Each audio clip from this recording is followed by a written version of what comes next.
أسماؤك الحسنى ملأنا جناني، من أي إعجاز وأي بيان.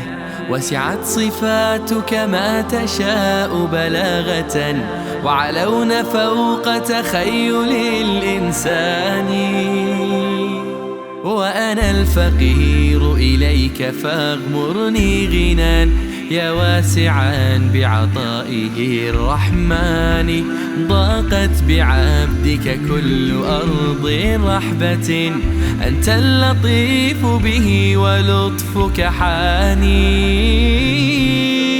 ألوذ بأسمائك الواسعات لأغرف من حوضهن الصافي. فيا قلب هذا طريق النجاة، تمسك به واعتصم واكتفي. فهيا إليه تعرف عليه، تعرف عليه. بسم الله والحمد لله والصلاة والسلام على رسول الله. تعرفون لما يكون عندكم جروب واتساب ربع شحالاته يعني فعال والكل يسولف وطلعات وكذي، بعدين وفجأة يموت الجروب. شنو صار؟ ليش هدى الجروب؟ ونستوعب عقب إن في جروب ثاني أصغر. شنو العوار اللي نحس فيه إن إحنا مو مع هالجروب الأصغر؟ لأن الجروب الأصغر هو الخاثر، وهم اللي يطلعون مع بعض، هم اللي يروحون مع بعض الشاليه، وهم والسوالف كلها هناك، وهذاك موجود بس كذي منظر، لأنه فشل نقول حق فلان ما نبيك وفشل. فشنو شعور خيبة الأمل، شعور الصد هذا ما يونس، مؤلم، يعور. وتدرون ليش يصير؟ لأن أنا أكون مكبرة التوقعات في العلاقات. لازم أقلل التوقعات عشان أحافظ على نفسي وأحمي نفسي من خيبات الأمل. وهذا الشيء يزيدني قوة نفسية، إن أنا في العلاقات ما أركز على المفقود، بس أقول بس حسافل وأنا مع هذول حسافل. لا ركز على المفقود، ركز على الموجود. الله سبحانه وتعالى في القرآن يعلمنا أن ما نتحسر على المفقود. فالله سبحانه وتعالى يقول لكي لا تأسوا على ما فاتكم. حسافل وأنا وياهم، حسافل وسافرت وياهم فخلاص حرر نفسك من هذا الشعور. فقاعدة القوة النفسية لحلقتنا اليوم: احمي نفسك من خيبات الأمل في العلاقات. Save yourself from disappointments in relationships. فإحنا لازم ما نضع توقعات أكثر من اللازم باتجاه الآخرين. لا توقعات مشاعر، ولا توقعات عطاء، ولا توقعات فزعة ممكن يكون ما حد موجود. الله سبحانه وتعالى في القرآن يطمنا إن إذا في علاقة راحت رب العالمين بيعوضك. ماذا يقول؟ وإن يتفرقا يغني الله كلاً من سعته وكان الله واسعاً حكيماً. يعني إذا صار هذا الفراق، إذا انقطعت العلاقة، إذا انحرمت من هذا الجروب، الله سبحانه وتعالى راح يغني كل من سعته. الله اللي بيغنيك، الله اللي بيرزقك، لأن ربك واسع واسع، تحصر كل الحب والمشاعر فيها الشخص، فيها الجروب، فيها الناس. طالع كل اللي الله سبحانه وتعالى رازقك فيه من العلاقات. وربك حكيم. إذا الله سبحانه وتعالى أذن لعلاقة أنها ما تكمل، خلاص آمن بحكمة الله سبحانه وتعالى، وآمن بواسع فضله إنه بيرزقك. نفس ما انقطعت علاقة بيفتح لك علاقات أكثر من كذي. فالله سبحانه وتعالى يعرفنا على اسمه الرزاق لتطمئن قلوبنا بأن رزقي بيد الله، والعلاقات رزق.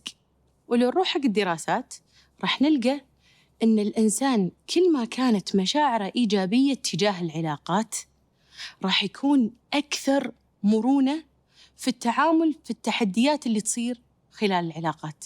خلينا نشوف شلون ديننا ينظر إلى العلاقات.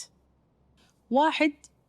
عمر ما بينك وبين الله يعمر ما بينك وبين الناس. الأمر الثاني، لازم نحط في بالنا إن رضا الناس غاية لا تدرك، ولكن رضا الله أمر لا يترك. فعشان كذي لو الواحد بيقعد يشتت نفسه بيرضي فلان وبيرضي فلان عشان يدخلوني بالجروب، عشان يسفروني وياهم، عشان بس على حساب ربك، الله سبحانه وتعالى راح يسخط الناس عنك إذا هو لم يرضى عنك. الأمر الثالث، المسلم في العلاقات دائما هو المبادر. هو مو اللي أنطر خلي يقولوا لي، أنطر خلي يسوون، إنزين ليش ما أهم هذا إنزين. المسلم في العلاقات هو المبادر في العطاء، المبادر في المشاعر، المبادر في الكلام الطيب. ليش؟ لأنه هو ينطر الأجر من الله سبحانه وتعالى، ما يبي أجر من الناس. الأمر الرابع، لازم نعلم بأن الله سبحانه وتعالى قد يبتلينا في بعض العلاقات القريبة إلى قلوبنا. في هذا الوقت ما نجزع، ولكن يجب أن يكون عندنا يقين بحكمة الله سبحانه وتعالى. قد يريد أن يهذبني، يربيني، يربي عندي مشاعر. بعض المرات تطغى هذه المشاعر بالعلاقات، تطفح القلب، ومو هذا الصح. الصح أن يكون في توازن، الصح أن في مكان كبير حق الله سبحانه وتعالى، ويأتي بعد ذلك كل الناس. ويصير عندي اليقين بأن الله سبحانه وتعالى ما تتسكر علاقة ولا تفتح علاقة جديدة إلا بحكمة من الله سبحانه وتعالى، لأن الله يقول: وعسى أن تكرهوا شيئاً وهو خير لكم، وعسى أن تحبوا شيئاً وهو شر لكم، والله يعلم وأنتم لا تعلمون. لما نتعامل مع الناس، التعامل مع الناس مراتب، وعلاقاتنا معاهم مراتب. طبعاً في مراتب مو هي الزينة، بس في الناس مراتب إحنا نبي نوصل إلى آخر مرتبة. المرتبة الأولى أن الواحد يعطي بالأقل. تعرفون هاي التوصيات، لا تدلعونهم، لا تعطونهم، ترى بعدين يتعودون. فشنو؟ أعطي أقل، كله أقل، عشان ما حد يتوقع منك شيء. 2، اللي بعدها إنه عامل بالمثل، يت استقبالك روحي، عطاك هدية عطا، بس مثل. المرتبة الثالثة اللي بعدها أن الواحد يتعامل بالفضل. ما يتني الاستقبال أروح لها باستقبال لأن هي تهمني، بطمن على صحتها، بشوفها، بوجبها، ما علي يعني ما يعني. الأمر الرابع أن أعامل الناس كما أحب أن أعامل. يعني أنا شلون أحب أسمع من الناس، شنو أحب شلون يعاملوني، أعاملهم نفس الشيء. المرتبة الخامسة والأخيرة هي يعني أعلى مرتبة في العلاقات، أن تعامل الناس كما تحب أن يعاملك الله. إحنا مو نبي الله سبحانه وتعالى يعفو عنا، يرزقنا، يعطينا، يودنا، كل هذه المشاعر الجميلة إحنا نعطيها مع الناس، لأن الله يحب لعباده أن يتخلقون بأسمائه. الحين بنعطي بعض الخطوات العملية في المحافظة على العلاقات. 1، ما أنتظر المقابل من الناس. تبي تحافظ على علاقتك، لا تصير من الناس يلا متى برد لي، متى بيعطيني، متى، خلاص أنت عطيت لله. 2، لازم يكون عندك رصيد بالعلاقة، ما يصير كذي علاقة جافة ما فيها شيء، في طلعة، في هدية، في كلمة طيبة، في رسالة زينة. لازم يصير في رصيد عشان يصير في محافظة على العلاقة. الأمر الثالث، لازم ألتمس العذر في العلاقات. مو سيدي يقص علي الشيطان يوديني بالأفكار وهي قصدها تعورني وهو مو ليش؟ خلاص التمس العذر. الأمر الرابع، لازم يصير عندي مساحة للآخر إذا يريد أن يبتعد، يبي يوخر، يبي ينهي العلاقة. ما يصير عندي هذا التشبث، وليش ما يدق، وليش ما يكلمني، وليش. عط مساحة. الناس تتقلب عندها المشاعر. إذا إحنا علاقتنا بالله سبحانه وتعالى تمر بفتور، مرة إيمانياتنا عالية، مرة نطخ، مرة مدري شنو، فإحنا نتخيل أن البشر بعلاقة الحب مع بعض أنهم الصكة واحدة. لا، أكيد مرة ما له خلقك، مرة مشتي بعد، مرة خلاص يعني نعطي هذه المساحة، لأن إذا أنا سويت كذي راح أحافظ على هالعلاقة. إذا أنا صدق كنت أبيها راح أحافظ عليها، لأن ما أحس الشخص اللي قدامي إن أنا يعني مربطته. قصتنا اليوم عائلة جدا اجتماعية وماشيين على قاعدة حافظ على علاقاتك وعلاقاتك هي اللي بتشيلك. فالأب اجتماعي وراعي دواوين وما بقى أحد ما يعرف. الأم ما شاء الله عليها لستة المعارف مالتها شكبرها وتوجب وتروح وتسوي. فعيالها يعني متأثرين بهذه العلاقات للعائلة. فواحد من عيالهم كان يبي يفتح بزنس ويدري إن هذه الديوانية اللي فيها كلهم أصحاب علاقات واستثمارات وبزنسات وعارفين الشغل. فهو يدري إنه مفيد وايد إنه هو يكون بهالديوانية بس مو ديوانيته. فكلم رفيجه هو يروح حق هذه الديوانية قال له دور لي درب. قال له ما يخالف أدخلك ويجيبك مرة وشوي شوي بس مو دش سيدة والله أنا ودي أسوي بزنس من يسوي وياي ما شنو يحسون إنك أنت يعني جاي الديوانية عشان تطلب. قال لا بقعد بعدين إن شاء الله بفتح الموضوع. فالمهم تطورت العلاقة مع هذه الديوانية وصار منهم وقدر يفتح بزنس وياهم. يعني قدر يفتح بزنس عن طريقهم وعن طريق علاقاتهم وكذي ومن أحلى ما يكون. بعدين مع الوقت لاحظ إنه كأنه قاعد يكشون منه. كأنه مثلا والله يلا أنا جايكم هالخميس لا كل واحد يرد عليه بشيء.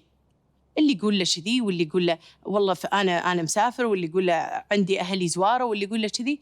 بعدين يستوعب طبعا وما يدري إيش السالفة. إنزين وهم طبعا بهالوقت قاعد يطلعون الشاليه ويا بعض وما يبون يقولون له.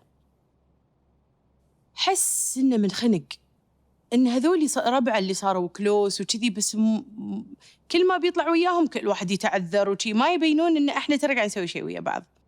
كان يكلم واحد من ربعه اللي هو أصلاً دخله على هالديوانية. قال إن هذا أكثر واحد على الأقل قريب مني.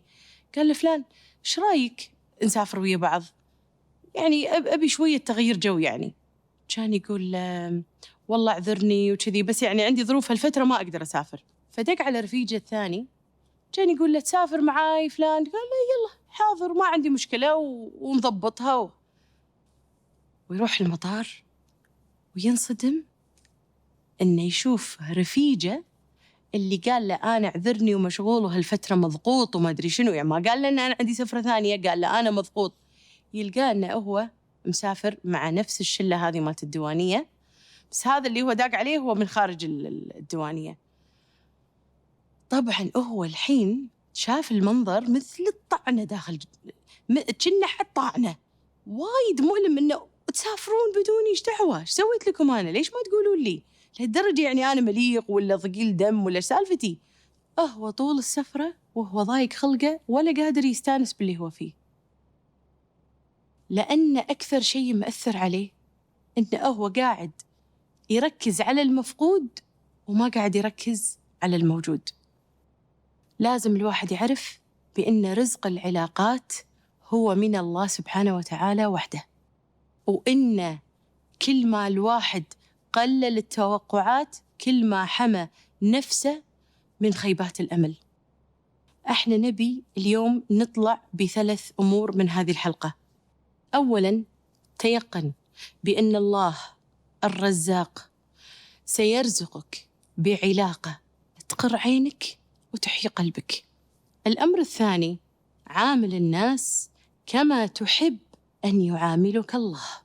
الأمر الثالث خذ الوقت الكافي في اختيار علاقاتك لأن ممكن تكون علاقة محببة لك بس مو هي الأنفع لك. ندعو الله سبحانه وتعالى ونقول اللهم ما رزقتني مما أحب فاجعله قوة لي فيما تحب. اللهم ما زويت عني فيما أحب فاجعله فراغا لي فيما تحب. سبحانك اللهم بحمدك أشهد أن لا إله إلا أنت أستغفرك وأتوب إليك. كم ضل عبدك يا إلهي فاهده بهداك يا ذا الهدي والإحسان يا من أحاط بكل شيء علمه ضعفي علمت وذلتي وهواني رحمك لم أقصد سواك وغايتي قلب يضاء بحبك النوراني مولاي يطمئن خافقي، يخشاه بالتقوى وبالإيمان.